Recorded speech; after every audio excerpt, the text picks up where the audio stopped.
All right, we got another new windshield today. This is a Dart Marlin Flyscreen for my Triumph Bonneville Speedmaster 1200. Just arrived in the mail. I actually ordered it from Amazon, and it shipped from London. So it looks like they don't actually stock anything locally. They ship everything from the factory. This is a, let's see, part mark SM23D-47. Notice how it says from 2021 on. Just so everybody's aware, the earlier Speedmasters from say 2018 or 2017, whenever they came out, to 2020 have a smaller fork tube than the newer model. So that's what I think the 47 indicates, is that it's the larger brackets for the larger fork tube.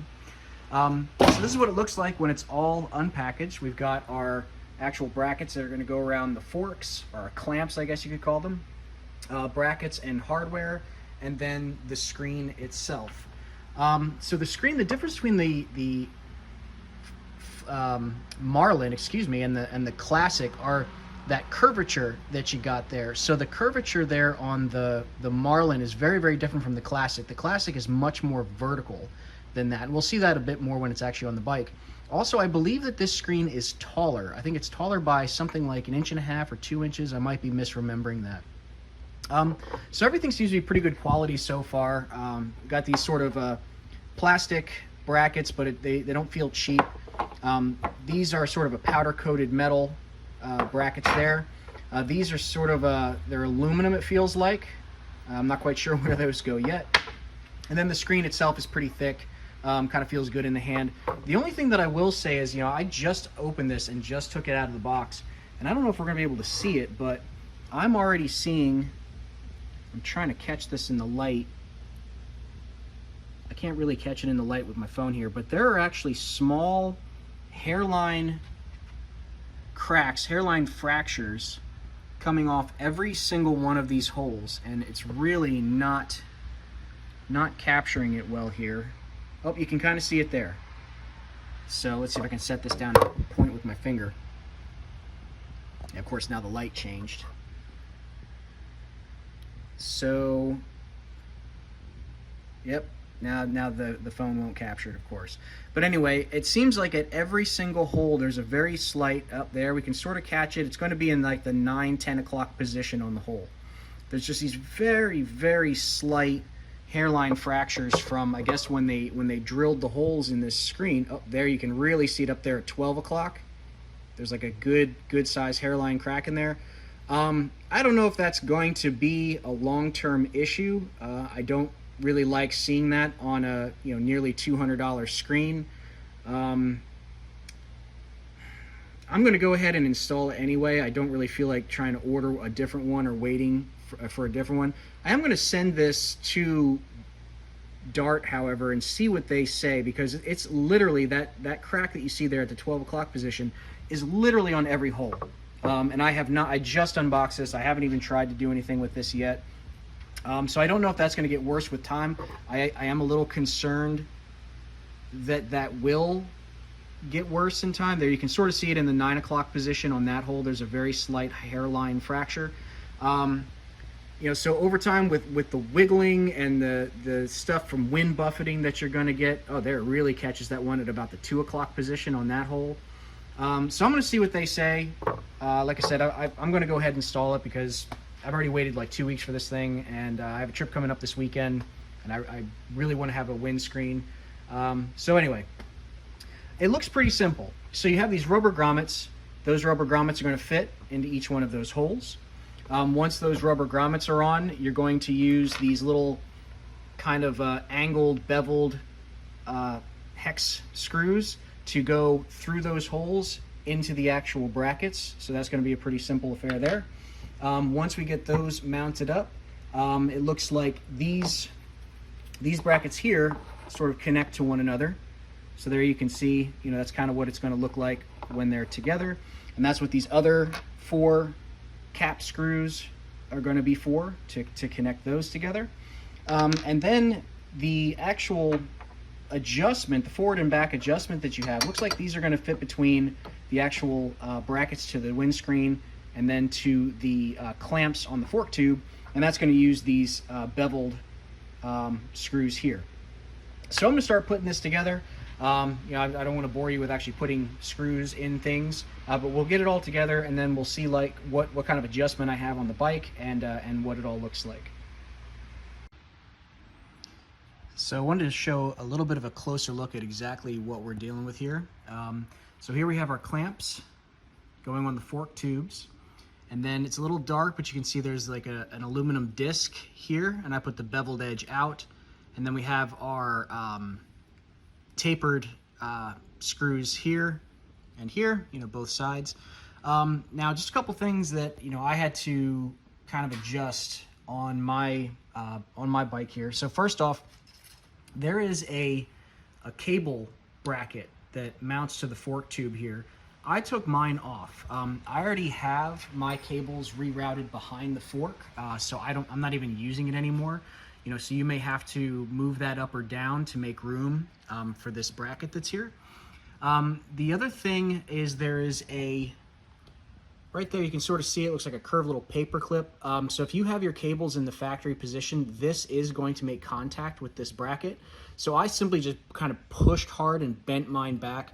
I might actually come in here and take the two screws out and remove that entirely since I'm not using it anymore, but you will at least have to bend that back unless you move the whole thing down lower, which then it would probably make contact with the headlight.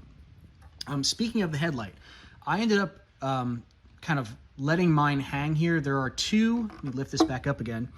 There are two bolts into this crossbar that hold your headlight on. I don't know of a way that I could tighten those brackets with the headlight in place, so I took those two bolts out, and I'm just kind of gently letting it hang, you know, by its wiring, making sure it's not contacting the fender or anything to scratch it. But that's the only way I could see that I could actually tighten these things up with my standard Allen keys. So just a couple quick things to be aware of. I'm going to go ahead and finish tightening these up, and then I'm going to finish tightening the actual brackets on the fork tubes themselves, and then tighten these up. Everything has been loose up until this point per the instructions. So I'm going to go ahead and tighten everything up, and then back up and give you a look at what this looks like on the bike. All right, so this is actually a few weeks later. Got the windscreen mounted on the bike, and actually since installing it, my wife and I went on about 600-mile trip from home down to Skyline Drive and Shenandoah National Forest in Virginia, or maybe it's Shenandoah National Park, I'm not entirely sure. I'll have to look that up. But I just wanted to show you know, what the screen looked like on the bike, how I had it installed and positioned, and then kind of my thoughts, because our trip consisted of some back roads, and you know, there's the cat tax as always. Consisted of some back roads, but also consisted of some 75-ish mile-an-hour highway blasts.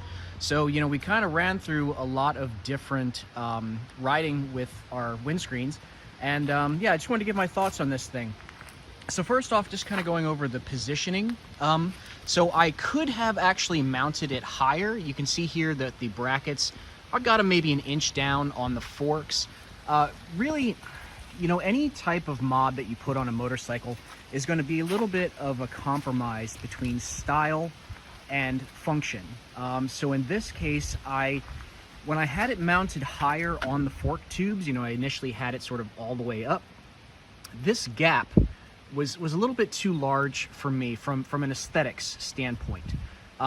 So, you know, I could go a little bit lower, I could go a little bit higher, but I figured I would leave it there for now. Also, I want to point out that I mentioned the cracks when I first took it out of the box. Unfortunately, Dart has not responded. Their support has not responded to when I reached out through the contact link. But I am happy to say that the cracks have not spread, even with those, you know, 75-mile-an-hour blasts. So that, you know, additional cracking hasn't been a problem. Thank goodness. But let me sit on the bike quick so you can just kind of get a perspective of what this looks like from my point of view. So I am, yeah, that's kind of me looking straight ahead again at the cat. So I'm actually a short guy. I'm about 5'3". And this windscreen, I'm happy to report that it does deflect a lot of the wind off of my chest. You know, when I'm sitting upright, I have these mini apes on this bike. at highway speeds, I felt a lot of that wind in my midsection, which, you know, I don't feel unsafe, but it definitely is exhausting the longer you ride like that. So now with this windscreen, I find that it deflects the wind up enough to where it hits right about my collarbone, which is great because you know, it takes most of that force off my chest, which is great. It's actually not bad as far as fatigue with it hitting there. I will say though that as sort of an unexpected side effect, that wind coming up and hitting me in the collarbone area does deflect wind up into my helmet. So I'm getting a lot of wind on my chin, and I had a few bugs, unfortunately, that kind of made their way up into my helmet and then flying around my visor, which is obviously very distracting. So I do wish if I had my way, I would bring this windshield up, gosh, you know, 3 inches taller. I think that would have been perfect. It's fine as it is. I'll run this for a while. You know, maybe I'll try to find a slightly larger shield eventually. But yeah, I'm pretty happy with it. You know, even with those little cracks and things that we found during the unboxing, it hasn't cracked further. The performance is good. You know, it's better for the highway runs than what I was dealing with. So I'm gonna keep it for a while. I'm pretty happy with it. I would definitely recommend this screen to others who are looking for something that's a bit minimalistic to try and reduce the fatigue on highways. Dart also has the classic fly screen, which is a little bit more vertical. You know, this one has kind of that swept back appearance to it, but it was shorter, so that's why I chose this windscreen in particular. So anyway, those are my thoughts. I would recommend it to others. Installation was a breeze. You know, if anybody's considering the Dart Marlin screen, you know, I say go ahead and get it. All right, that's it. Thanks for watching.